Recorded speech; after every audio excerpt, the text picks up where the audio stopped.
मैं करप्ट लोगों को जेलों में डालूंगा। किसी करप्ट आदमी को मैं नहीं छोड़ने लगा। You are selected Prime Minister, तड़ियां देते हैं और धमकियां देते हैं कि हम पूरी ऑपोजिशन को जेलों में मैं भेज दूंगा। You are not a dictator. तुम तो सिर्फ कठपुतली हो, तुम्हारी तो आ रहा है। जंग अभी जारी है, अभी हमें दायमी अमन की असल मंजिल पर पहुंचना है।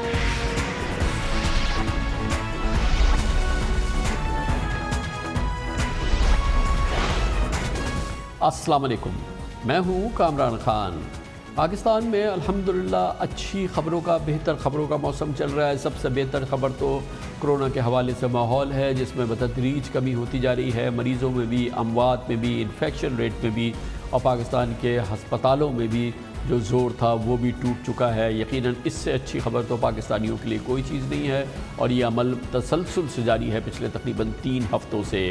इसी दौरान मईशत के मैदान में अच्छी खबरें आ रही हैं। सबसे बड़ी खबर तो मुसलसल आती रही, जो कि अब सामने है, और वो ये कि तकरीबन 3 महीने के दौरान पाकिस्तान में शरह सूद 6.25% कम हो चुकी है, जिससे कारोबारी माहौल में ज़मीन आसमान का फ़र्क और ज़मीन आसमान की बेहतरी आ चुकी है। इसी दौरान वज़ीर आज़म इमरान खान ने मुल्क के लिए तारीखी कंस्ट्रक्शन पैकेज का भी ऐलान किया है, और इस कंस्ट्रक्शन पैकेज के साथ साथ सरमायाकारों के लिए, डेवलपर्स के लिए, बिल्डर्स के लिए एक और मौका मिला है कि वो मुल्क की दस्तावेज़ी मईशत का हिस्सा बने। और फिर इसके साथ ही एक तारीखी अमल हुआ है कि पाकिस्तान में पहली बार मॉर्टगेज फाइनेंसिंग, यानी कि घरों के लिए बैंकों के कर्ज़ों का एक नया सिलसिला शुरू किया गया है। और ये ज़बानी अमल नहीं है, बैंकों को पाबंद किया गया है कि वो अपने कैपिटल का या अपने पोर्टफोलियो का 5% जो है वो उसकी सरमायाकारी करें, वो उसको लेंड करें तामीरात के शोबे के लिए, हाउसिंग के शोबे के लिए, जिसका मतलब ये है कि तकरीबन 350, 350 से 75 अरब रुपए जो हैं वो अगले साल के आखिर तक इस शोबे में बैंकों पर लगाना लाजिम हो जाएगा। इसी पूरी सूरत हाल में ये भी बहुत अहम है कि इस पूरे माहौल को देखते हुए पिछले तकरीबन 20 दिन से पाकिस्तान स्टॉक एक्सचेंज के इंडेक्स में मुसलसल इजाफा हो रहा है। न सिर्फ ये कि स्टॉक मार्केट का कॉन्फिडेंस बहाल हो रहा है, बल्कि सेंटिमेंट्स भी बहाल होते नज़र आए हैं।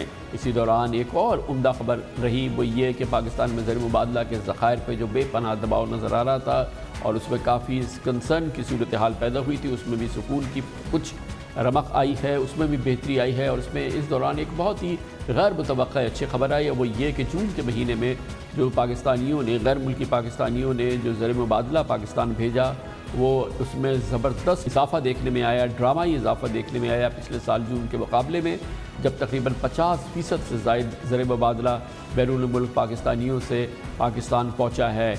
इसकी बुनियादी वजह ये बताई जा रही है कि इससे पोटेंशल ज़ाहिर होता है कि इस पूरे महीने के दौरान, क्योंकि हुंडी और हवाले का कारोबार नहीं हो रहा था, फ़्लाइट्स पे पाबंदियाँ थीं, और ये जो गैर दस्तावेज़ी तरसीलात का अमल है, जो कि ये पैसे पहुँचाए जाते हैं एक जगह से दूसरी जगह, जो हुंडी हवाले का कारोबार होता है, क्योंकि उस पर कदलन रही या पाबंदी रही या तातुल रहा, इसका बराह रास्त हुकूमत को फ़ायदा हुआ। ये भी हमें बताया गया है कि एक और बड़ी वजह यह है कि पाकिस्तान में अंडर इनवॉइसिंग कम हो रही है, यानी कि वो पाकिस्तान में वो जो मसनूआत, अशिया जो पाकिस्तान की सनत में या तिजारत में या कारोबार में इस्तेमाल होती हैं, उन्हें अंडर इनवॉइस किया जाता है ताकि टैक्सेस और ड्यूटीज़ को बचाया जा सके, और फिर जो सेलर है उसको जो उसका अमाउंट है वो फिर गैर दस्तावेज़ी तरीके से भेजा जाता है, जिसका प्रेशर आता है मुल्क में ज़र मुबादला पर। लेकिन क्योंकि वो भी नहीं हुआ, इसलिए मजमूई माहौल बेहतर हुआ है। ये मजमूई माहौल ख़ास तौर पर फॉरेन एक्सचेंज के हवाले से, और अब इसमें क्या मज़ीद बेहतरी आने के इम्कानात हैं, इसका जायज़ा लेते हैं इस रिपोर्ट में। स्टेट बैंक को जून 2020 के दौरान मौसूल होने वाली तरसीलात में तकरीबन 51% का इजाफा हुआ। पिछले एक माह में बैरून मुल्क मुकीम पाकिस्तानियों ने रिकॉर्ड 2 अरब 46 करोड़ डॉलर्स मुल्क में भेजे, जबकि पिछले साल जून में ये रकम 1 अरब 63 करोड़ डॉलर्स थी। इसी तरह मजमूई बुनियाद पर इस माली साल के दौरान तरसीलात ज़र 23 अरब डॉलर्स की रिकॉर्ड सतह पर पहुँच गईं। इसके मुकाबले में माली साल 2019 के दौरान 21 अरब ज़र मौसूल हुई थी, यानी पिछले साल के मुकाबले में इस साल اس میں 6.4% کا اضافہ ہوا۔ دلچسپ بات یہ ہے کہ کرونا کے ماحول میں مارچ سے جون 2020 کے عرصے میں پچھلے سال کی اسی مدت کی بنسبت 7.8% کا اضافہ دیکھا گیا۔ جون 2020 کے دوران سعودی عرب سے 62 کروڑ ڈالرز، امریکہ سے 45، متحدہ عرب امارات سے 43 اور برطانیہ سے 40 کروڑ ڈالرز کے ریمیٹنسز وصول ہوئے۔ کووڈ-19 کی وجہ سے ہنڈی حوالہ کے راستے رقوم کی منتقلی میں تعطل سے فائدہ ہوا ہے۔ سمندر پار پاکستانیوں نے بینکوں کے ذریعے رقوم بھیجنے کو ترجیح دی۔ اس کے علاوہ حکومتی پالیسیوں نے بھی کردار ادا کیا، جیسے فری سینڈ ریمیٹنس اسکیم، جس کے تحت چھوٹی رقوم بھیجنے والوں کو TT چارجز کی واپسی شامل ہے۔ دوسری جانب بیرون ملک مقیم پاکستانیوں کو ڈیجیٹل اکاؤنٹ کی سہولت فراہم کرنے کی تجویز ہے، جس کے تحت ابتدا میں اکاؤنٹ ڈالر، پاؤنڈ اور یوان میں کھولا جا سکتا ہے۔ سیونگ اکاؤنٹ میں لائبور پلس 3 سے 4% شرح منافع ہوگا۔ آن لائن روپے کی دیگر کرنسیوں اور دیگر کرنسیوں کو روپوں میں تبدیل کیا جا سکے گا۔ ورچوئل ڈیبٹ کارڈ بھی جاری کیا جائے گا۔ لائف اسٹائل ڈیجیٹل اکاؤنٹ کے ذریعے کی جانے والی ٹرانزیکشنز یا منافع پر ٹیکس نہیں ہوگا۔ اس اکاؤنٹ کے ذریعے پاکستان بناؤ سرٹیفکیٹس اور ٹرم ڈپازٹس میں سرمایہ کاری ممکن ہوگی۔ ریئل اسٹیٹ میں بھی سرمایہ کاری کی جا سکے گی۔ مقامی بل کی ادائیگی بھی ممکن ہوگی اور ساتھ ہی ملک میں رقوم کی منتقلی بھی کی جا سکے گی۔ اور اس موضوع پر بات کرنے کے لیے ہم نے دعوت دی ہے پورے اس موضوع کے ماہر اور پاکستان اسٹاک ایکسچینج کے سابق chairman, national bank of Pakistan کے سابق بورڈ آف ڈائریکٹرز کے چیئرمین جناب منیر کمال۔ بہت بہت شکریہ منیر کمال صاحب۔ پاکستان میں زر مبادلہ کے معاملات وہ اس وقت ہم اس پر فوکس کر رہے ہیں، اور ماحول وہ ہے جس میں معیشت کے حوالے سے بہت بہتر خبریں آئی ہیں پچھلے 2-3 ہفتے، اس لحاظ سے بہت بہتر رہے۔ شرح سود بھی کم ہو چکی ہے، لیکن جو سب سے بڑی دلچسپ اور بہت ہی انٹرسٹنگ خبر آئی تھی وہ یہ کہ جو ہمارے ریمیٹنسز آئے جون کے اس مہینے میں، وہ اس میں بڑی ڈرامائی اضافہ تھا۔ پچھلے سال جون کے مقابلے میں تقریباً 50 ہم نے معلومات کی ہے، اس کے مطابق اس کی بڑی وجہ یہ ہے کہ اس پورے مہینے کے دوران جو ہنڈی حوالے کا کاروبار ہوتا ہے وہ ایک طرح سے تعطل کا شکار تھا مختلف وجوہات کی بنا پر۔ دوسری جانب یہ خبریں بھی ہیں جو پاکستان میں ٹریڈ کے حوالے سے جو امپورٹس کے لیے جو انڈر انوائسنگ کا ایک شغل چلتا ہے جو کہ بے پناہ نقصان پہنچاتا ہے، اس پہ بھی کچھ قابو آیا ہے۔ گویا کہ اس معمولی سے عمل میں پاکستان کے زر مبادلہ کے جو انفلوز ہیں وہ ایک مہینے میں تقریباً 51-52% بڑھ گئے۔ جی بالکل، اور جون کے لحاظ سے خان صاحب اور جو اچھی خبر تھی، ایک تو 2.3 بلین ڈالرز ہمارے پاس آئے۔ پچھلے سال میں 2019 جون میں 1.63 بلین تھا، تو سبسٹینشیل انکریز اس میں یہ آیا۔ دوسرا اس میں اگر آپ باقی فورن کرنسی فلوز بھی تھے، 1.3 بلین ڈالر چائنا کا ہے، اور جو پلیسمنٹ تھی ہمارے پاس 500 million dollar I think world bank کا یا ایشین ڈیولپمنٹ بینک کا تھا، اور 750 ملین ڈالر بھی ان دو میں سے کسی ایک کا تھا۔ تو ہمارے پاس سبسٹینشیل انفلوز آئے فورن ایکسچینج کے پاکستان کے جون میں۔ اس کا آپ نے ڈائریکٹ ایک بینیفٹ یہ بھی دیکھا کہ اسٹاک ایکسچینج، جیسا کہ آپ نے پہلے بھی کہا اپنی سمری میں، اسٹاک ایکسچینج بہت ٹھیک لگ رہی ہے اس وقت، 37,000 کی بلندی پہ پہنچ چکا ہے۔ اور میں یاد دہانی کرا دوں کہ مارچ میں میرا خیال ہے ہمارے یہ 28,000 پہ تھا۔ تو بتدریج اچھی خبریں آ رہی ہیں۔ سب سے بڑی جو خبر ہے، اگر یہ سسٹین کر جائے، جو کووڈ جو لگ رہا ہے کہ شاید ہمارے قبضے میں، ہمارے ہاتھ میں کچھ گرپ میں آ گیا ہے، اگر یہ حالات یہی رہے اور سسٹین کیا، تو باقی اکنامک جو ہمارے انڈیکیٹرز آ رہے ہیں اس کے ساتھ مل کر ہمارے اگلے 6 مہینے میں ہم کافی تیزی سے بہتری کی طرف جا سکتے ہیں۔ ظاہر ہے 6 مہینے میں ملک جنت نہیں بن جائے گا، لیکن جو ڈوم اینڈ گلوم تھا 1-2 مہینے پہلے کا، اس سے کافی بہتر سچویشن اس وقت نظر آ رہی ہے۔ اس کے ساتھ ہی ہم دیکھ رہے ہیں، آپ کے بھی علم میں ہوگا کہ ایک پیکج پہ کام ہو رہا ہے جو اس کا تعلق اسمال اینڈ میڈیم انٹرپرائزز سے ہے، بینکاری کے حوالے سے ہے، اکانومی کو ڈیجیٹائز کرنا اور بینکاری میں اس کے فروغ کے لیے، اور اس حوالے سے جو بیوروکریٹک مسائل ہیں ان کو دور کیا جا رہا ہے۔ پھر ایک بہت بڑی انیشیٹو ہے کہ گورنمنٹ آف پاکستان ایک انٹرنیشنل پورٹل جاری کرے گا جس کے تمام بینکس ممبر ہوں گے، جس میں غیر ملکی پاکستانیوں کو یہ سہولت حاصل ہوگی کہ وہ اپنی کرنسی میں اس میں اکاؤنٹ کھولیں کسی بھی پاکستانی بینک کے ساتھ، اور پھر اس کے ذریعے ان کو اپنا ڈیبٹ کارڈ، کریڈٹ کارڈ وغیرہ ملے گا، وہ پاکستان میں سرمایہ کاری کر سکتے ہیں، اور ہر طرح کے عوامل جو یہاں پہ کاروباری ہیں اس میں وہ حصہ لے سکتے ہیں، چاہے وہ اسٹاک مارکیٹ ہو، چاہے وہ ریل اسٹیٹ کی ٹریڈنگ ہو، اور پھر ان کو اس پہ جو شرح سود ہے وہ بھی کافی پرکشش دی جائے گی۔ مختلف اقدامات پہ کام ہو رہے ہیں، اور آپ کے خیال میں یہ جو ایک تجویز ہے جس کا میں نے بھی آپ کو ذکر کیا، اس میں واقعی آپ کو کشش لگتی ہے اور اس کے ہمیں ڈیویڈنڈز ملیں گے؟ جی بالکل، یہ ڈیجیٹل سائٹ پہ جو کام ہو رہا ہے اس وقت بیہائنڈ دا سین، بڑی تیزی سے کام ہو رہا ہے. اس میں ہمارے چند بینکرز نے بہت انیشیٹو لیا ہے. مجھے معلوم ہے حبیب بینک کے چیئرمین صاحب نے اس میں بہت انیشیٹو لیا ہے، اور ابھی ایک پریزنٹیشن ہوئی ہے وزیر خزانہ صاحب کو، جو ان کی ایڈوائزری ٹیم ہے، جس میں آپ بالکل ٹھیک کہہ رہے ہیں، ایک تو ایس ایم ای کے معاملات ہیں، بینکنگ سائٹ پہ کافی تجاویز جو انہوں نے دی تھی، اس میں اسٹیٹ بینک نے بھی ان کی تجاویز کو مان لیا ہے. تو اس میں بڑی تیزی سے کام ہو رہی ہے. دیکھیے ایف اے ٹی ایف کا فیٹف کا ایک ہمیں جو فائدہ ہوگا، اب پاکستانیوں کو ہر پیسہ رکھ کے چھپا کے رکھنے کا بہت مشکل ہو جائے گا. ٹرانزیکشنز ابو بورڈ ہونی پڑیں گی اور آہستہ آہستہ ہو رہی ہیں، جس کا آپ نے بھی ذکر کیا کہ ہنڈی حوالہ جیسی کم ہوگا آپ کی ریمیٹنسز زیادہ بڑھتی نظر آئیں گی ہمیں. ابھی بھی لوگ کہتے ہیں کہ شاید ہمارا ٹوٹل پوٹینشیل 30 ارب ڈالر سے بھی زیادہ ہے ریمیٹنسز کا. تو جو ہماری زیادہ ٹرانسپیرنسی آئے گی، فیٹف کا امپلیمنٹیشن ہوگی، ڈیجیٹل سائٹ پہ سہولت ملے گی ہمارے باہر کے لوگوں کو، رہنے والوں کو، تو ہمارے یہ کافی اچھی تیزی سے بڑھے گا. اور نہ صرف باہر، خان صاحب انٹرنلی آپ کا جو ہماری جو پیمنٹس ہیں ایک دوسرے کو لوگ جو کرتے ہیں، اس میں بھی ڈیجیٹل سائٹ پہ اسٹیٹ بینک بڑا کام کر رہا ہے، اور آپ اگلے 2-3 مہینے میں اچھی خبریں سنیں گے اس میں. اور یہ جو ہمارے جو آئی تھنک اسلام آباد میں بھی آپ کی ڈیجیٹل سائٹ پہ اکانومی بھی کام ہو رہا ہے، جب یہ کمبینیشن دونوں مل کے کام کریں گے آپ دیکھیں گے ٹرانسپیرنسی آئے گی. جیسی ٹرانسپیرنسی آئے گی، ہنڈی حوالہ سائٹ پہ ہوگا، اور انٹرنلی بھی پاکستان میں پیمنٹس جو سہولت ہے تیزی سے ہوگی، جس میں بینکنگ سیکٹر میں لوگوں کا انسینٹیو ہوگا اکاؤنٹ کھولنے کا. اور اس میں مرید کمال صاحب ایک اور بڑی امپورٹنٹ بات یہ ہے کہ ظاہر ہے کہ ہمارے پاس ایونیوز ہیں جس پہ کہ اب بڑی سرگرمی سے کام ہو رہا ہے، جس سے کہ ہمارے جو پریشر رہتے ہیں ہمارے ایکسچینج پہ، ہمارے فارن ایکسچینج ریزروز پہ، وہ کافی حد تک میٹیگیٹ یعنی کہ وہ کم ہو گئے ہیں. پہلے تو آپ کے بھی اور ہم سب کے علم میں ہے کہ سیکنڈ ہینڈ گاڑیوں کے حوالے سے کوئی $1-1.5 بلین ہر سال یہاں سے نکل جاتا تھا. پھر موبائل فون کی جو اسمگلنگ ہوتی تھی اس میں $1-1.5 بلین یہاں سے نکل جاتا تھا. اسی طرح سے کئی اور معاملات ہیں. انڈر انوائسنگ جو ہے وہ بعض اندازوں کے مطابق تقریباً $1.5-2 بلین کی ہمیں اس کا نقصان ہوتا ہے. پھر اسمگلنگ کے حوالے سے جو یہاں سے پیسہ جاتا ہے غیر سرکاری طریقے سے، اس میں بھی ہمارا بڑا نقصان ہوتا ہے. تو اگر یہ صرف ہم یہ پلگ کر لیں تو ہمارے جو زر مبادلہ کے انفلوز ہیں یا جو ریزروز ہیں وہ کافی ماڈریٹلی بہتر ہو سکتے ہیں، اور یہ جس کا ہمیں ہر وقت تشویش رہتی ہے وہ ایڈریس ہو سکتی ہے. اور میں دیکھ رہا ہوں چاروں طرف اس پہ کام بھی ہو رہا ہے. چین کی حکومت ہمارے ساتھ بہت اس میں کوآپریٹ بھی کر رہی ہے، خاص طور پہ جو چائنا کے ساتھ ہمارے امپورٹ کے معاملات ہیں.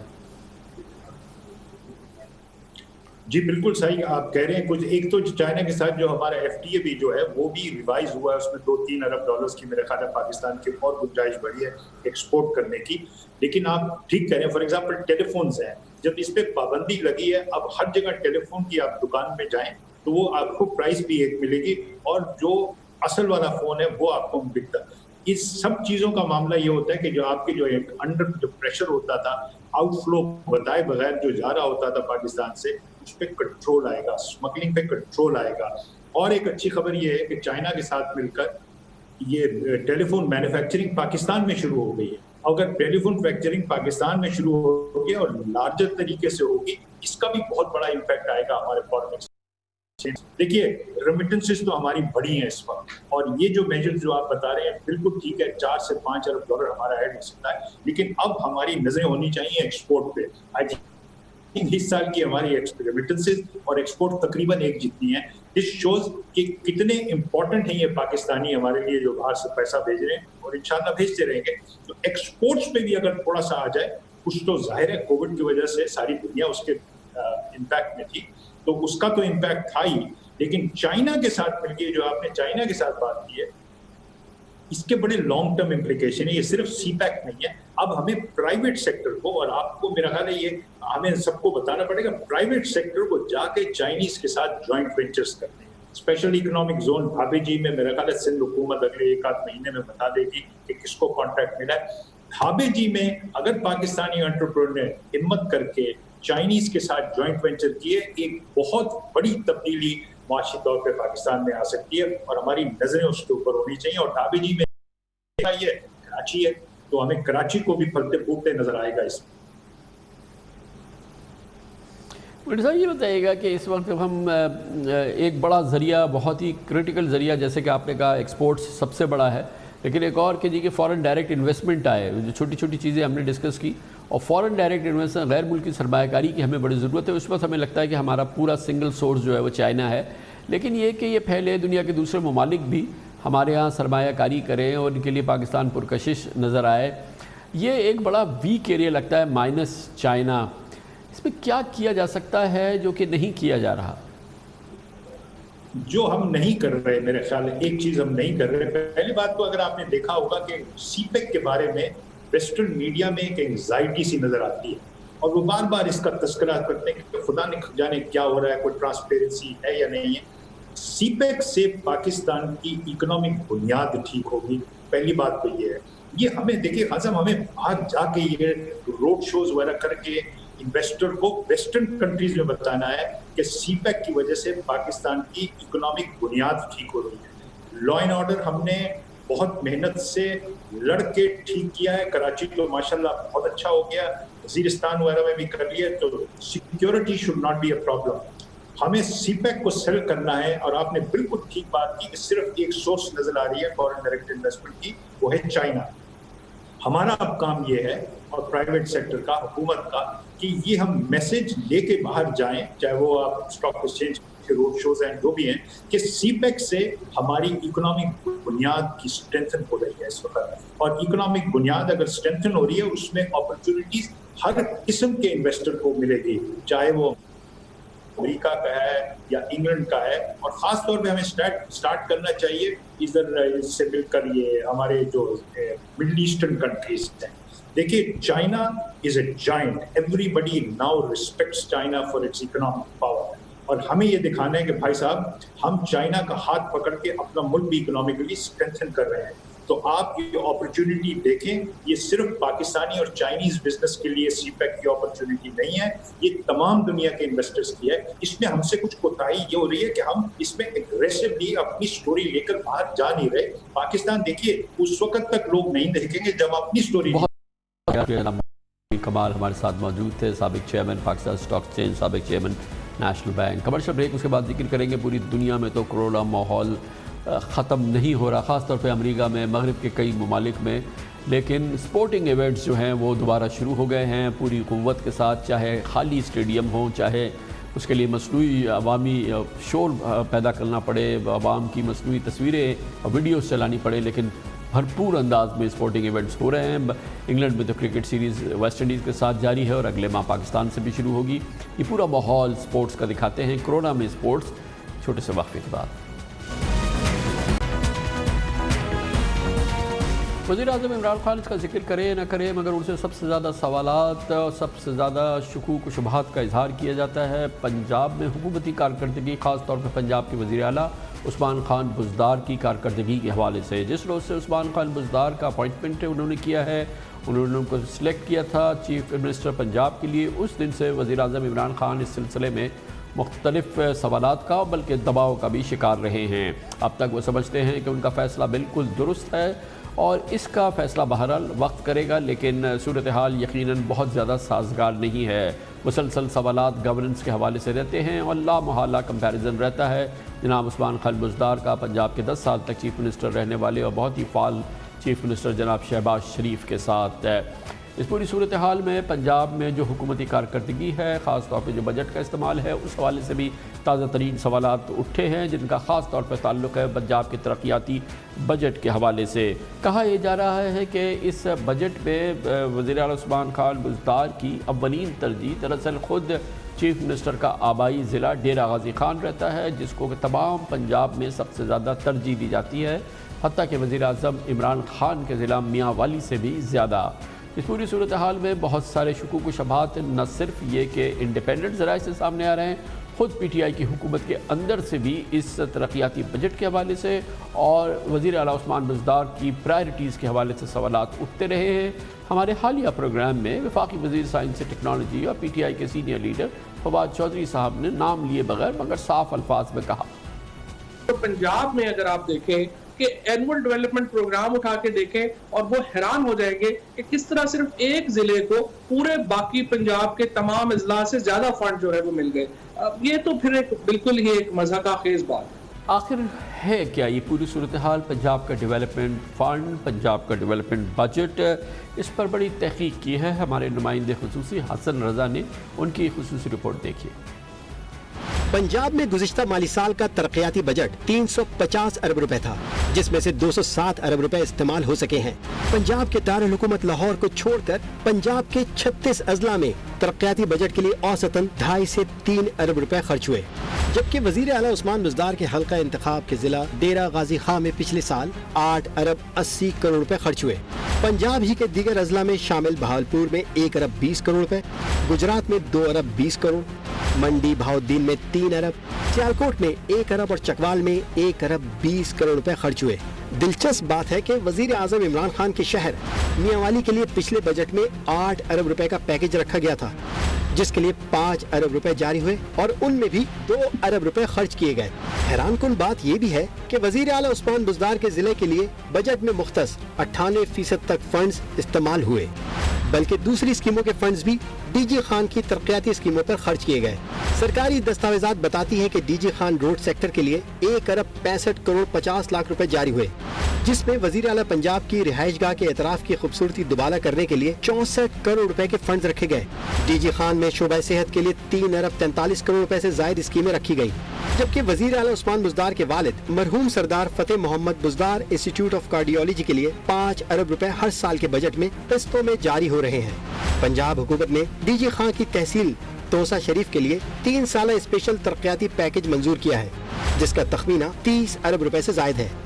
پنجاب میں ڈیولپمنٹ بجٹ امور، خزانے کے امور پر بات کرنے کے لیے ہم حکومت پنجاب کا موقف حاصل کریں گے، اور اس کے لیے ہم نے خاص طور پر دعوت دی. ہمیں جوائن کر رہے ہیں پنجاب کابینہ کے بہت ہی ایکٹیو رکن ہیں، انٹرپرائزنگ رکن ہیں، پرومسنگ، جناب ہاشم جواب بخت ہمارے ساتھ موجود ہیں. بہت بہت شکریہ ہاشم جواب بخت صاحب، آپ نے ہمیں جوائن کیا ہے.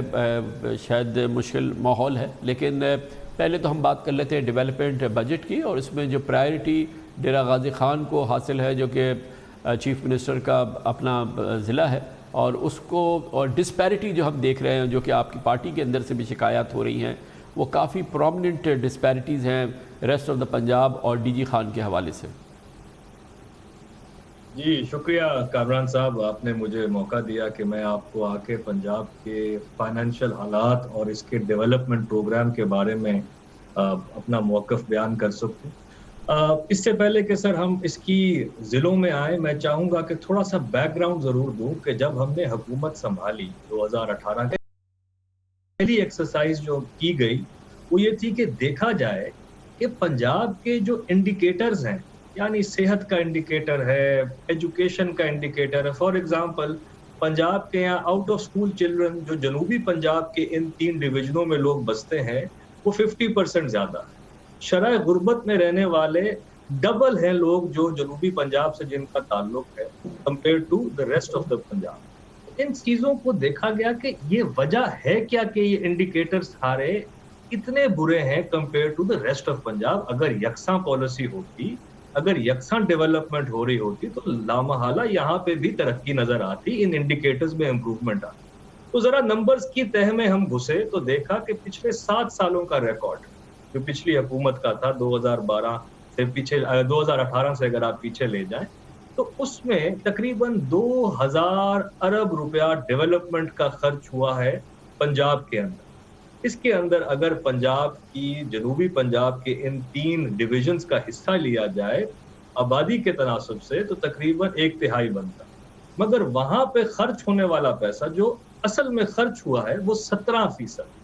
تو 265 ارب روپیہ تو وہاں کی محرومیوں کی عکاسی کر رہا ہے کہ یہ وجہ ہے کہ یہاں پہ یہ انڈیکیٹرز ہیں.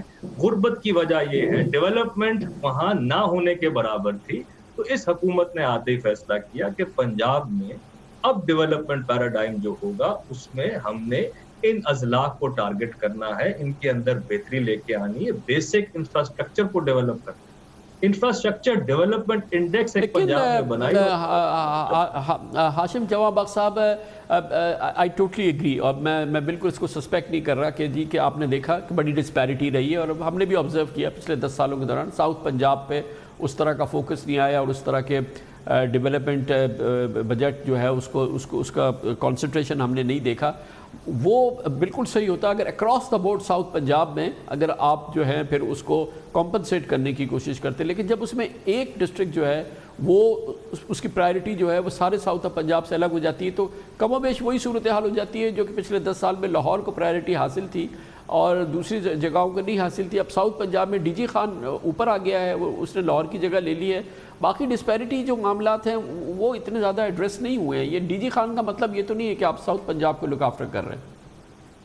मैं सर इस पे आपकी बात को आगे लेते हुए मैं ये बताऊंगा कि खाली डीजी खान में नहीं हो रहा, मुल्तान के अंदर निस्टर 2 बन रहा है, रहीम यार खान के अंदर शेख जायद की एक्सपेंशन हो रही है, लैया के अंदर mother and child health care आ रहा है, मियाँ वाली के अंदर डेवलपमेंट हो रही है। इसके अलावा नॉर्थ पंजाब के भी मेन प्रोजेक्ट। सर मैं इससे पहले एक बात ये जरूर करना चाहता हूँ कि जो हुकूमती पैसा होता है डेवलपमेंट का, इसका मकसद है कि इसका रुख उस तरफ मोड़ा जाए जहां पे महरूमियां ज्यादा है, क्योंकि जो शहर डेवलप हो गए हैं वहां पे आप नए मॉडल के साथ आ सकते हैं, आप public private partnership private sector को इंसेंटिवाइज कर सकते हैं क्योंकि वहां बेसिक इंफ्रास्ट्रक्चर मौजूद हो गया होता है। इसी की सोच के साथ साथ हमने बाकी शहरों बाकी इलाकों में पब्लिक प्राइवेट पार्टनरशिप को फरोग देने के लिए एक अथॉरिटी बनाई और इस साल हमारी 165 अरब रुपए की पाइपलाइन है। ये किसी के उस एक्सपेंस पे हम नहीं करना चाह रहे कि ये डेवलपमेंट का अगर रुख मोड़ा है तो बाकी जगह कम हो। हम डेवलपमेंट के अंदर एक नया पैराडाइम इंट्रोड्यूस करा रहे हैं। 165 अरब की तो एक साल की पाइपलाइन है और 2 बड़े प्रोजेक्ट्स मैं आपको बता दूं।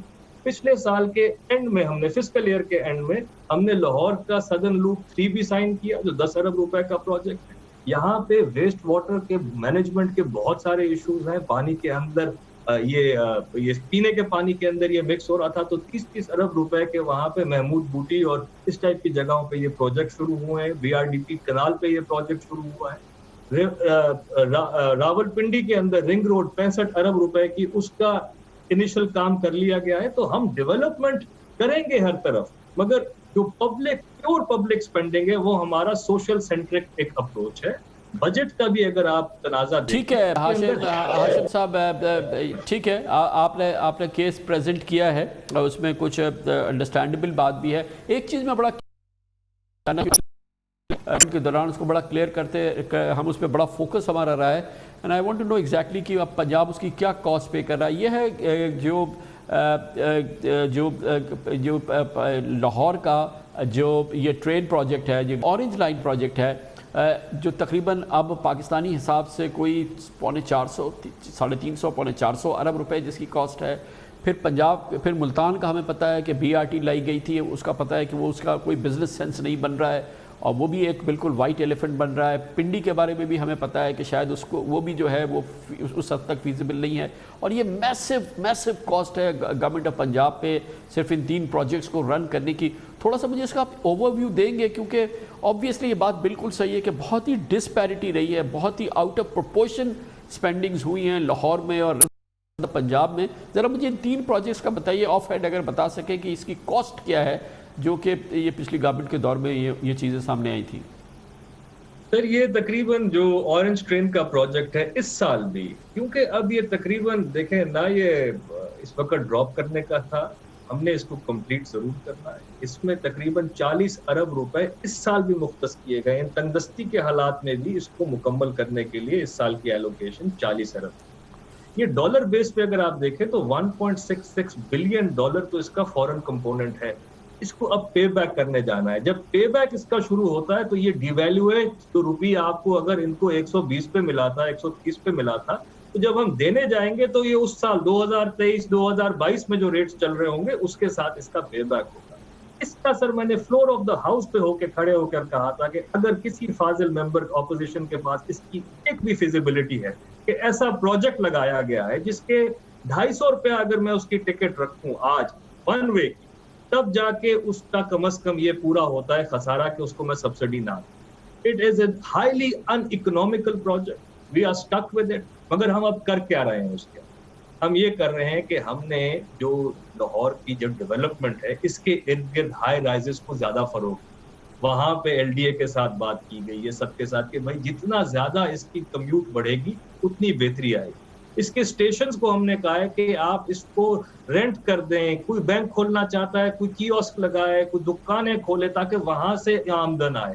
ट्रेन को लाल या ऑरेंज रंग में चलाने का भी कोई फायदा नहीं है, अगर इसके हमें एडवर्टाइजिंग के भी पैसे मिलते हैं तो बेशक इन डब्बों को भी रंग कर दें ताकि आवाम के लिए ये बोझ कम हो। इतनी बड़ी सब्सिडी हुकूमत पंजाब नहीं उठा सकती। ये शायद प्रोजेक्ट अगर हम 20-30 साल बाद या अपने बाकी इलाकों के साथ यकसा तरक्की पहले कर लेते तब शुरू करते तो it would have made sense. ये सर एक बहुत बड़ा हाथी है और मैं किसी अच्छा हाशिम साहब अब ये फरमाइएगा कि मैं ये जानना चाहता हूँ कि ये 2 साल अब हो गए आपकी गवर्नमेंट को, आप मैनेज कर रहे हैं फाइनेंसेस पंजाब के। मैं आपसे कहूँ कि मुझे आप वो बताइए अपने फ्लैगशिप प्रोजेक्ट जिसको आप कहें कि जी देखें ये हमने 2 साल में ये कर लिया, कंप्लीट नहीं भी हुआ तो चले कंप्लीट होने के करीब है, लेकिन जिसको आप फ़ख्रिया तौर पे बताएं जो कि आप कहें कि जी देखिए हमने ये पंजाब को डिलीवर किया है पीटीआई की गवर्नमेंट ने। मुझे गिनाए ना 2-3 प्रोजेक्ट, 4 ऐसे प्रोजेक्ट्स।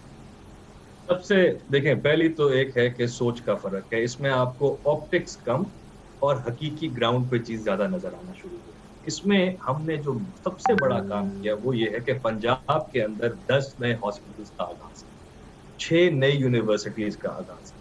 हमारा फोकस ही सोशल सेक्टर है, हेल्थ और एजुकेशन। आपको आपके इल्म में होगा कि लाहौर के अंदर ही पिछले 20 साल के अंदर एक भी जनरल हॉस्पिटल नहीं बनाया गया। इस साल हमने एक जनरल हॉस्पिटल को भी इंक्लूड किया और ये पंजाब यूनिवर्सिटी के साथ एक जनरल हॉस्पिटल भी यहाँ खड़ा। तो हमारा फोकस हेल्थ और एजुकेशन रहा है और इसी का मैंने इस साल कोई नए प्रोजेक्ट हमने नहीं डाले स्कीम में ताकि हम इन्हीं को फुली फंड करके अपने टेन्योर के अंदर फाल कर जाएं, इनको चला जाएं, state of the art health care system provide कर दें। मगर सर ये बताएं ना ग्राउंड पे मुझे दिखाएं ना कि क्या चीज़ें हैं जो ग्राउंड पे अब बड़ी प्रोमिनेंट नज़र आ रही हैं। चले मैं कहता हूँ 2 साल में प्रोजेक्ट कंप्लीट नहीं होता, लेकिन दिखाएं ना चीज़ें कि ये तो रेटरिक है कि जी हम सोशल पे, हम एजुकेशन पे, हम हेल्थ पे स्पेंड करना चाहते हैं, गोल्स हैं, ऑब्जेक्टिव्स हैं, मगर तो करना शुरू करें ताकि अगले 1-2 साल में कंप्लीट करें। आप फरमा रहे हैं, मैं सर इस पे ये अर्ज करूंगा कि ये हवा में नहीं है, ड्राइंग बोर्ड पे नहीं है, निश्तर का आगाज हो गया, फाउंडेशंस इनकी ले हो गई हैं, इन पे काम शुरू हो गया इन प्रोजेक्ट्स के अंदर। लामहला ये बहुत साइजेबल प्रोजेक्ट्स हैं। अगर मैं ऑरेंज ट्रेन ना लगी होती तो तकरीबन हम 50 और हॉस्पिटल्स बना चुके होते पंजाब के अंदर। बट मैं ये आपको यकीन से कह सकता हूँ कि ये 10 हॉस्पिटल्स इंशाअल्लाह इस टेन्योर में जरूर बनेंगे और ये 6 यूनिवर्सिटीज भी आला तालीम जरूर प्रोवाइड। बहुत बहुत शुक्रिया जनाब हाशिम जवां बख्त, हुकूमत पंजाब का मौक़िफ़ दे रहे थे। हुकूमत पंजाब का बजट, उसका डेवलपमेंट बजट और हमारे जहनों में जो सवाल थे, इनिशियल सवालात, उसके जवाब हमने हासिल किए। कमर्शियल ब्रेक उसके बाद जिक्र करेंगे। अब पंजाब तो प्रायोरिटी ज़रूर होनी चाहिए वज़ीर आज़म की, लेकिन पूरे पाकिस्तान की प्रायोरिटी मुंसलिक है वज़ीर आज़म की प्रायोरिटी के साथ, कि पाकिस्तान के लिए गेम चेंजर साबित हो सकता है। कंस्ट्रक्शन का शोबा, रियल इस्टेट का शोबा, जिसके लिए कि उनकी हुकूमत ने बहुत ही इंपॉर्टेंट बल्कि हिस्टोरिक पैकेजेस जारी किए हैं, बैंकों को मोबिलाइज़ किया है, FBR को मोबिलाइज़ किया है और अब पूरी क़ुव्वत से इस पर काम हो रहा है। पोटेंशियल पाकिस्तान का कितना है नज़र आया इस्लामाबाद के ब्लू एरिया में, जहाँ पे साफ शफाफ तरीके से जब रियल इस्टेट की नीलामी हुई तो अनबिलीवेबल एक्साइटमेंट देखने में आई। लोगों ने 3.5 लाख रुपए गज के हिसाब से भी कमर्शियल स्पेस खरीदी। इसकी बात करते हैं छोटे से वक्फे के बाद।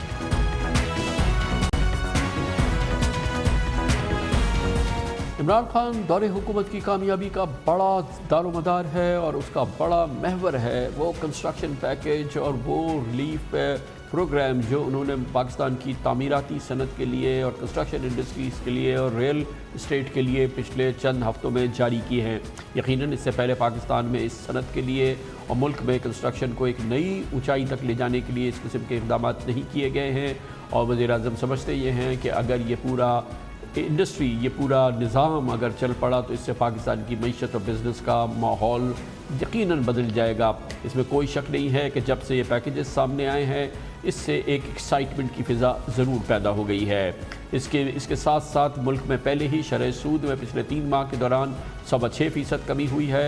पाकिस्तान की तारीख़ में पहली बार मॉर्गेज फाइनेंसिंग यानी कि बैंकों के ज़रिए इस तामीराती सनत को बाकायदा रेगुलराइज बंद किया गया है कि वो अपने पोर्टफोलियो का 5% जो है वो मुख्तस कर दें तामीराती सनत के लिए, और हर सूरत में इसको इस्तेमाल भी कर लें अगले साल 31 दिसंबर तक। इसके अलावा इसमें सरमायाकारी के हवाले से भी नो क्वेश्चन आस्क्ड की पॉलिसी रखी गई है, ताकि जो लोग गैर दस्तावेजी मईशत का जो कि इस सनत से सबसे ज़्यादा मुंसलिक है उससे निकलना चाहते हैं, उनको एक मौका मिल सके। और इसीलिए ये तमाम चीज़ें मिला के यकीनन एक बहुत ही प्रॉमिसिंग सूरत हाल नज़र आ रही है।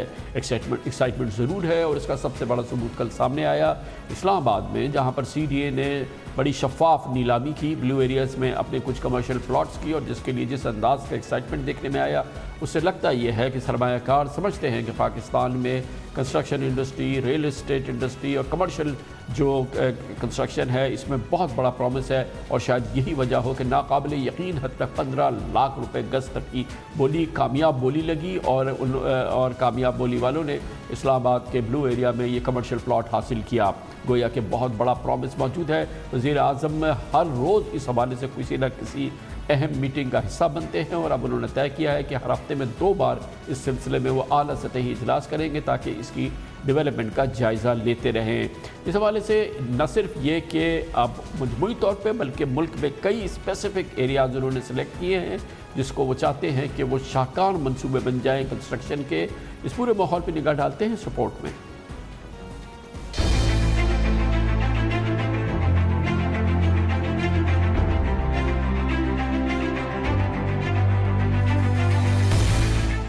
मुल्क में तामीराती शोबा तरक्की के नए सफर पर गामजन हो रहा है।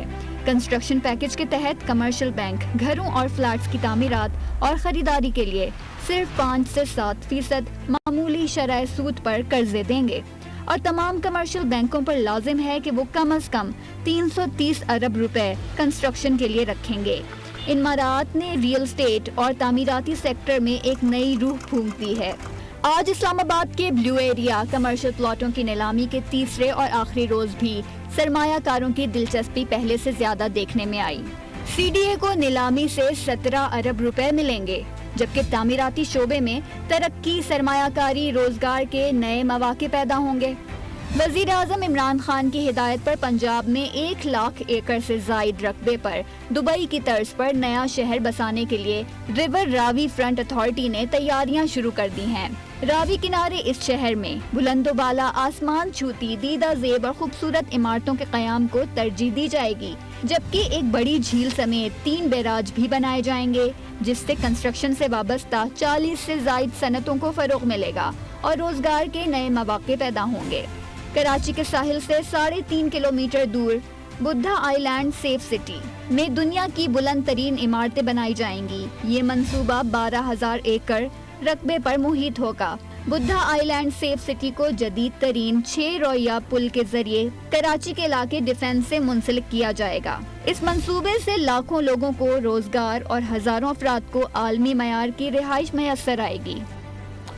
ये प्रॉमिस और इससे मुंसलिक तवक्कुआत, इस पर बात करने के लिए हमें ज्वाइन कर रहे हैं एक बार फिर जनाब आरिफ हबीब, चेयरमैन हैं आरिफ हबीब ग्रुप के, और कराची का बहुत ही शाहकार रियल एस्टेट से भी हैं। बहुत बहुत शुक्रिया आरिफ हबीब साहब। एक बार फिर वज़ीर आज़म बहुत ही ऑन हिज टोज़ हैं। कल भी उन्होंने मीटिंग की और इस कंस्ट्रक्शन पैकेज के हवाले से अपडेट ली। आप भी उस मीटिंग में शरीक थे। क्या माहौल था? और आप लोग ऑब्वियसली जब इस किस्म की मीटिंग होती है तो वाह तो नहीं होगी, कुछ इश्यूज़ जो कि अनरिजॉल्व्ड हैं वो डिस्कस हुए हैं, और ओवरऑल क्या अपडेट रही कल की मीटिंग के हवाले से, क्योंकि अब पैकेज वगैरह हर चीज़ तो आ गई है। अब कल की मीटिंग किस लिए हुई जिसमें आप लोग सब शरीक थे वज़ीर आज़म के साथ? आई थिंक आपने ये बिल्कुल सही अंदाज़ा लगाया कि कल की मीटिंग का मकसद जो था, और वो ये था कि अगर कोई और रुकावटें कोई बाकी हैं तो उन्होंने स्टेक होल्डर्स को कहा कि आप बताएं हमें, और वो रुकावटें भी जो है वो हम ख़त्म करना चाहते हैं। और कल की मीटिंग की स्पिरिट ये थी कि प्राइम मिनिस्टर साहब जो भी चीज़ों पे कंसेंसस हो रहा था तो वो ये कह रहे थे कि इसको 1 दिन में रिजॉल्व करें, 3 दिन में रिजॉल्व करें, ज़्यादा से ज़्यादा 1 हफ्ते में इसको जो है वो रिजॉल्व करें। तो तमाम जो पार्टिसिपेंट्स हैं, ख़ासतौर पे जो प्राइवेट सेक्टर से डेवलपर्स के नुमाइंदे थे, आबाद के नुमाइंदे थे, सब ने जो है जो इश्यूज़ अब बाकी रह गए हैं या इनकी इम्प्लीमेंटेशन जो है को तेज़ बनाने के लिए तजावीज़ दी और उस पर जो डिस्कशन हुई और उस पर कंसेंसस हुआ और उस पर ये कहा गया कि इसको जल्दी से जो है ठीक करें। जो आइडिया है कि अब जबकि ये एक था कि उन्होंने टैक्सेशन का निज़ाम जो है वो जो है डेवलपर फ्रेंडली और जो इसके यूजर्स फ्रेंडली जो है वो दे दिया है।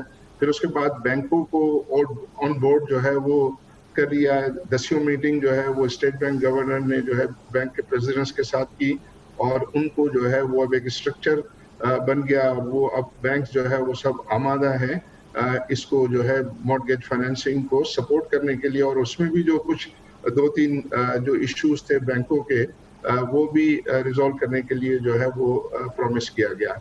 कल ये था कि इसमें जो अप्रूवल्स हैं, ये एहसास था आरिफ हबीब साहब, ये एहसास था कि इसमें बहरहाल एक बहुत इम्पॉर्टेंट एक डेडलाइन है कि जो इन्वेस्टर्स के हवाले से है, जो नो क्वेश्चन आस्क्ड सरमायाकारी के लिए वो 31 दिसंबर को इस साल ख़त्म हो जाएगी। गोया कि बहुत ही टाइट बैंड है ये। अब आपको अगस्त, सितंबर, अक्टूबर, नवंबर, दिसंबर 5 महीने के अंदर ये सारा कुछ करना है। बहुत कम वक्त है और मुकाबला बहुत सख्त है। इसका इदराक था मीटिंग में आपकी? एक्चुअली ये प्राइम मिनिस्टर जब भी ये मीटिंग करते हैं तो आई थिंक पहली बात वो ये करते हैं कि हमारे पास बड़ा लिमिटेड टाइम है और अब वो गिनते हैं कि अब 5.5 महीने रह गए और 5.5 महीने के अंदर अंदर ये सब चीज़ें लोगों को जो है वो करनी है, तो हमें जो भी सहूलियात हैं वो अवेलेबल करनी है। कल की मीटिंग का ज़्यादा फोकस था, तमाम प्रोविंशियल गवर्नमेंट्स के चीफ सेक्रेटरीज जो है उसमें शामिल थे और उसमें इस चीज़ पर जो है ज़्यादा फोकस किया गया कि जो रेगुलेटरी अप्रूवल्स हैं उनको किस तरह जो है वो तैयार बनाया जा सकता है। और उसमें जो बातें होती रही हैं कि जो अगर एक टाइम पीरियड फिक्स होगा और उस टाइम पीरियड के अंदर अगर रेगुलेटरी अथॉरिटी जो है वो अप्रूवल नहीं देगी तो वो डीम्ड अप्रूवल जो है वो समझा जाएगा। आज सिंध की जो सीनियर टीम के साथ भी जो है वो आबाद की एक मीटिंग हुई जिसमें मैं भी शामिल था और उसमें भी यही स्पिरिट थी जो उन्होंने प्रपोजल किया था कि इतने दिन के अंदर जो है वो अप्रूवल प्रोसेस करना ज़रूरी होगा और अगर इतने दिनों में एक जो पीरियड जो है डिसाइडेड पीरियड है उसमें ये चीज़ नहीं हुआ तो ये डीम्ड अप्रूवल। आई थिंक ये एक बहुत बड़ी पेशरफ्त होगी और इस तरीके से तेज़ी से अगर काम हुआ यकीनन ये तो चाबी है, ये तो आरिफ साहब ये तो चाबी है इस पूरी चीज़ की, क्योंकि अप्रूवल्स ही मसला है जो सारे मसाइल की जड़ है। और हम लोगों का एक्सपीरियंस यहाँ कराची वालों का तो बिल्कुल ही इस मामले का बहुत ही पिक्यूलियर एक एक्सपीरियंस है।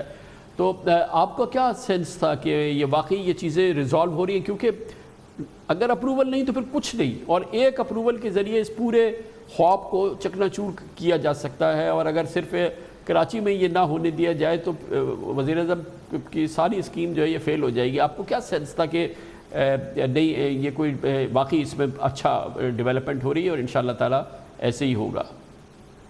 आई थिंक जो ड्राफ्ट प्रपोजल तो जो है वो बहुत ही जो है वो अच्छा बना हुआ है और इस पर ये भी बात हुई कि अगर ये किसी को इस पर शिकायत हुई तो फिर उसको क्या फोरम अवेलेबल होगा। तो वो फोरम भी उन्होंने एक कमेटी बनाई है कि जहाँ जो है वो अपील होगी और अपील को जो है वो जल्दी से जो है हेयर करके और उसको सुना जाएगा और उसके मसले को जो है वो हल किया जाएगा।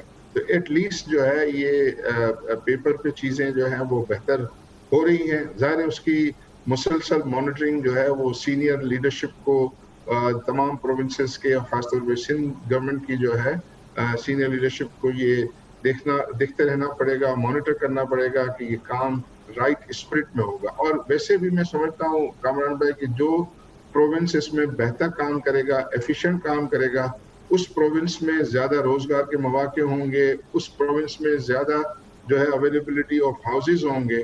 तो आई थिंक पॉलिटिकल फ्यूचर भी जो है वो पॉलिटिकल लीडरशिप का इसी के ऊपर डिपेंड करेगा कि वो कितना अच्छे तरीके से जो है वो इस स्कीम को जो है वो इम्प्लीमेंट करते हैं। अगर वो नहीं करेंगे तो डेफिनेटली आई थिंक अवाम जो है उनसे नाखुश होंगे और वो अवाम की नाखुशी तो जो है वो कोई भी पॉलिटिशियन जो है अफोर्ड नहीं कर सकता। तो ये फरमाइएगा कि वैसे अभी क्या पल्स क्या है? इतनी सारी सेटिंग हो गई है, اب بوروئنگ کے 5% پہ ہو سکتی ہے، 7% پہ ہو سکتی ہے چھوٹے گھروں کے لیے. بینکس جو ہیں وہ لیکوڈیٹی مزید فراہم کریں گے. FBR جو ہے وہ پھر اسٹیٹ بینک نے بھی اپنی چیزیں کر دی ہیں. یہ جو ڈیولپمنٹ اتھارٹیز ہیں یہ سہولتیں فراہم کریں گی. مجھے یہ بتائیے کہ کیا پلس ہے، آپ کی ڈیمانڈ کتنی ہے؟ لوگ اب اس کووڈ ماحول سے نکل کے کتنے تیار ہو رہے ہیں اس قسم کے پروجیکٹس میں بکنگ کرنے کے لیے؟ بہت عرصے سے ویسے تو یہ سبڈیوڈ ہے سیکٹر، یہ سپلائی آئی نہیں ہے فلیٹس کی، چھوٹے فلیٹس کی، گھروں کی، یہ ساری چیزیں. آپ کی کیا سینس ہے، کتنی ڈیمانڈ ہے اس وقت موجود اور پینٹ اپ ہے جو سامنے آئے گی؟ جی، جو پہلے جو 2 پائلٹ پروجیکٹس جو ہے وہ میں سمجھتا ہوں رول آؤٹ ہونے والے ہیں اگلے 2 ہفتے کے اندر. ایک جو ہے گورنمنٹ لینڈ پر ہوگا جو پنڈی میں ہے، اور میں سمجھتا ہوں کہ اس میں آلریڈی ہزاروں اپلیکیشن جو ہیں وہ آئی ہیں، اور نیا پاکستان ہاؤسنگ اتھارٹی بینکوں کے ساتھ مل کر اس کو پروسیس کر رہے ہیں. اور ان کے لیے وہ بھی جو لوگ بھی قرعہ اندازی کے ذریعے ان کو وہ سلیکٹ کریں گے اور ان کو جو ہے وہ الاٹمنٹ ہوگی. اسی طرح پرائیویٹ لینڈ کے اوپر بھی جو ہے وہ پائلٹ پروجیکٹ جو ہے وہ اسی پیریڈ کے اندر آنا ہے. میں سمجھتا ہوں یہ دونوں اگلے 2 ہفتے کے اندر جو ہے نیا پاکستان ہاؤسنگ اتھارٹی کے چیئرمین یہ انڈیکیٹ کرتے ہیں کہ انشاءاللہ یہ رول آؤٹ ہو جائیں گے اور پبلک ہوگی. پھر تھرڈ جو ہے کہ بالکل پرائیویٹ سیکٹر جو ہے وہ یہ پروجیکٹ جو ہے وہ کرے گا، اور اس میں بینک کی جو mortgage financing facility commercial purely commercial basis پر کرے گا. میں سمجھتا ہوں کہ سائملٹینیسلی وہ بھی جو ہے وہ رول آؤٹ ہوں گے. چوتھا کل کی جو میٹنگ تھی اس کے اندر ریٹس کے بارے میں جو ہے وہ ذکر ہوا کہ اس میں 2 جو ہے وہ ٹیکسیشن ایشوز ہیں، خاص طور پہ جو ہے ہائر ڈیویڈنڈ ٹیکس. اس پر پرائم منسٹر نے اسی وقت جو ہے ان کو آرڈر کیا کہ اس کو آپ جو ہے ٹھیک کریں. اس میں گورنر اسٹیٹ بینک اور چیئرمین نیا پاکستان ہاؤسنگ اتھارٹی سے اس کو جو ہے وہ سپورٹ کیا، اور وہ بھی انہوں نے کہا کہ اسی ویک کے اندر اس کو جو ہے وہ آپ ٹھیک کریں. اور اسپرٹ یہ تھی کہ آپ جو ہے یہ ہائر ٹیکسز کر کے ریونیو نہ کریں، کیونکہ وہاں یہ کنسنسس تھا کہ ابھی کوئی ریٹ ہے ہی نہیں، تو آپ ٹیکس لگا کے ہائر ٹیکس لگا کے آپ کو کچھ ملنا تو ہے نہیں، تو آپ اس کو جو ہے وہ ریشنلائز کریں تاکہ وہ اسٹرکچر بھی جو ہے وہ کمپٹیٹیو ہو.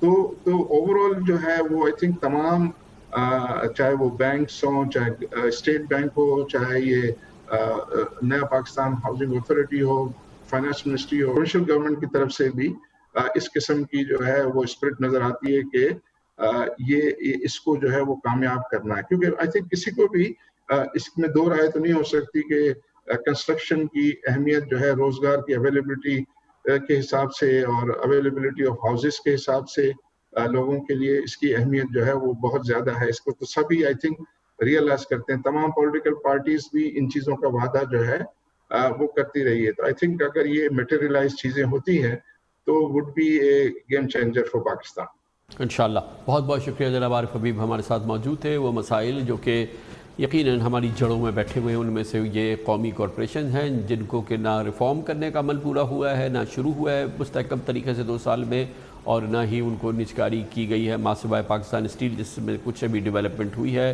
یہ بہت بڑا مسئلہ ہے. 400 ارب روپے سالانہ ہمارے خزانے سے چوس رہے ہیں، اور ان کے قرضے اور ان کا بوجھ اب 2000 ارب ہو چکا ہے. اس حکومت کی ابھی تک کامیابی اس کو حاصل نہیں ہوئی ہے. اس پہ بات کریں گے ایک چھوٹے سے وقفے کے بعد. پاکستان کی معیشت کو جو بہت بڑا سہارا مل سکتا تھا اور اس کے ترقی کے اور ترقیاتی پروگرام کے بہت بڑے ایونیوز کھل سکتے تھے، وہ ہوتا اگر پاکستان تحریک انصاف اپنے الیکشن کے اس وعدے پہ عمل کرتی جس کا تعلق ہے قومی کارپوریشن سے، یا ان قومی کارپوریشنز کو سدھارنے کا عمل کیا جاتا اور وہ عمل اب جاری ہو چکا ہوتا، یا یہ کہ ان کی نجکاری کا عمل شروع کیا جاتا، وہ نجکاری کا عمل بھی آگے بڑھ جاتا. دونوں کچھ نہیں ہوئے، اور جس کے نتیجے میں سالانہ اور جو عمل جاری تھا وہ جاری ہے کہ 400 ارب روپے سرکاری خزانے سے سرکاری کارپوریشنز چوس رہی ہیں.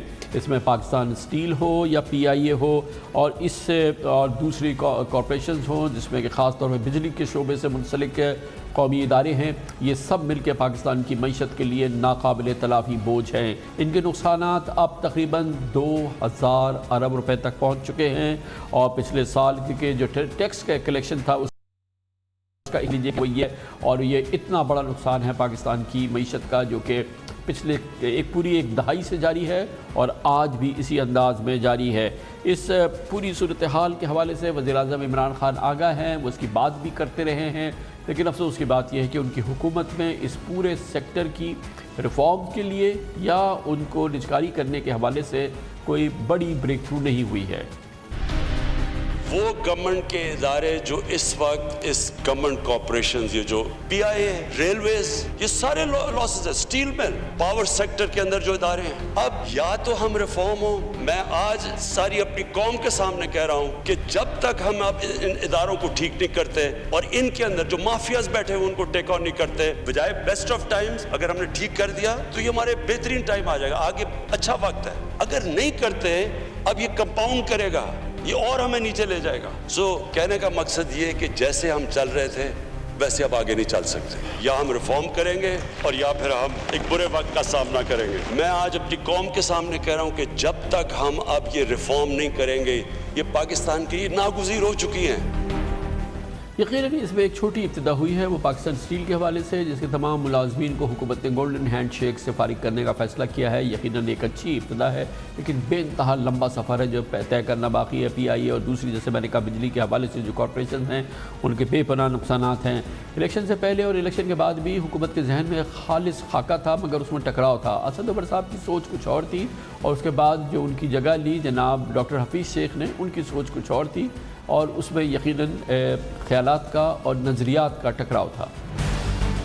ہم نے ان اداروں میں جو خسارہ ہو رہا ہے اور یہاں پر جو کمزوریاں ہیں ان کو پہلے دن سے پورا کرنے کی کوشش کرنی ہے۔ ان کو سب ڈالنا ہے ایک ویلتھ فنڈ کے نیچے جو ٹیماسک لی کوان یو نے کیا تھا اور ملیشیا میں مہاتر محمد نے خزانہ انویسٹمنٹ کمپنی بنائی تھی، اسی ماڈل کو استعمال کرتے ہوئے ان کے نیچے یہ ادارے کرنے، ریفارم کرنا ہے، انہی کے ذریعے بہتری لے کے آنی ہے سسٹم کے اندر، تاکہ یہ جو خسارہ ہے اس کو ختم کیا جا سکے۔ جو سرمایہ پاکستان بن گیا جی، اس کی کیبنٹ اپروول ہو گئی۔ اوور اے فیز پروگرام، فوری طور پہ نہیں، اوور اے فیز پروگرام یہ تمام اسٹیٹ اونڈ انٹرپرائز جو اکنامک انٹرپرائزز ہیں ان کو جو ہے اس سرمایہ پاکستان کے گورننس سٹرکچر کے نیچے لے کے آنا ہے۔ وہ ادارے جو کہ پبلک سیکٹر کے لوگ نہیں چلا سک رہے ہیں ان کو پرائیویٹ سیکٹر کے حوالے کیا جائے ایک شفاف انداز میں۔ تو جو پرائیویٹائزیشن کا عمل ہے اس میں زبردست تیزی لائی گئی، اور اب ہماری کوشش ہے کہ اس کو فاسٹ ٹریک پہ پرائیویٹائز کیا جائے۔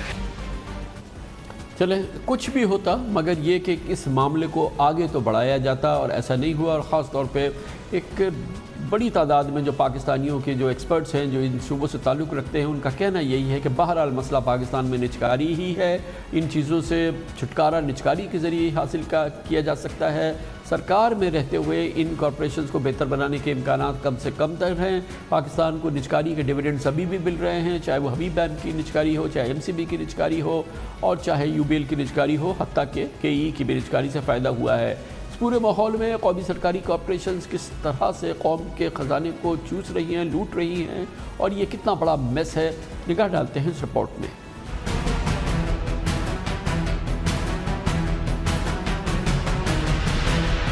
اس وقت قومی کارپوریشن کے قرضے، خسارے اور واجبات یعنی مجموعی نقصانات 2000 ارب روپے تک پہنچ گئے ہیں، جو پی ٹی آئی حکومت بننے کے وقت ستمبر 2018 میں 1360 ارب روپے تھے، یعنی 37% اضافہ پچھلے 2 سال میں ہوا ہے۔